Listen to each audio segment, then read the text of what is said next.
बाहर रे पड़ियारी द्वार अच्छी जगी श्रीकृष्ण काल दमन धाई अति बेगी श्रीकृष्ण काल दमन धाई अति बेगी श्रीकृष्ण काल दमन धाई अति बेगी पर्वत बेनी कोणरू 14 पहंड विचित्र द्वार फिटिछि तही दिव्य कांड गोविंद माधव कृष्ण श्री मधुसूदन गोविंद माधव कृष्ण श्री मधुसूदन। आज प्रभु धाउछंती श्रीकृष्ण से पर्वतर दक्षिण बाट देई पर्वतर तले तले जाउछंती पर्वतर पाखे पाखे जाउछंती तांको पछरे गोड़े गोड़े जाउछंती कालदमन आगरे अछि से भरद्वाजंकर मठ जेतेले मठटी को देखिले सेतेले प्रभु से मठर द्वार भितर जाई पसी गले तांको पछे पछे कालदमन मध्य से मंदिर भीतर को पसी जाउछंती श्रीकृष्ण दमन दुए जाउछंती धाई निर्मल पथ पारुबदंत पाई गोविंद माधव कृष्ण श्री मधुसूदन गोविंद माधव कृष्ण श्री मधुसूदन। आगहु पिटिछि दिशु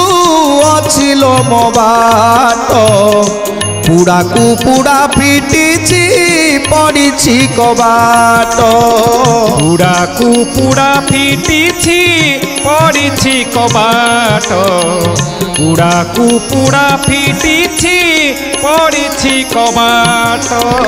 श्री जगन्नाथ पलाती गड़ाए से वीर धरणी न सहे तनु जंग पाद भार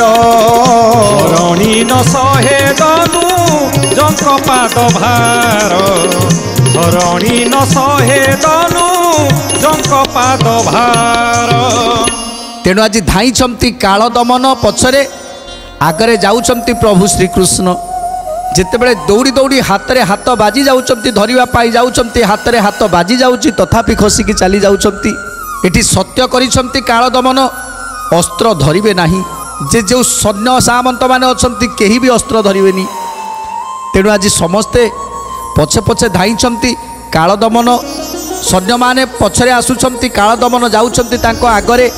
आगरे जाउछंती श्रीकृष्ण हाथ रे धरा देई मध्य खसी जाउछंती तेणु एमती आगको धाई धाई जिते जाई पहुँची जाइछंती तेणु भरद्वाजक मठरे जाई पहुँची जाइछंती प्रभु श्रीकृष्ण एवं तांको पछे पछे कालदमन जाउछंती तांकर जेतेबेले धाउछंती सेतेबेले धरणी सही पारुनी तांकर भार जेमिति धरणी मने करुछि ए कालदमन को फोपाड़ी दियंती ए कालदमन आज पाताल रे लीन हो जाता एमिति कष्ट होउछि धरणी को तथापि सह्य करिछंती काहेकि ना प्रभु ए संसार कार्य को बुझिबा पाई आसीचंती तेणु प्रभु जहाँ करुछंती निश्चित भल करिवे तेणु सबु कष्ट को सही जाउछंती।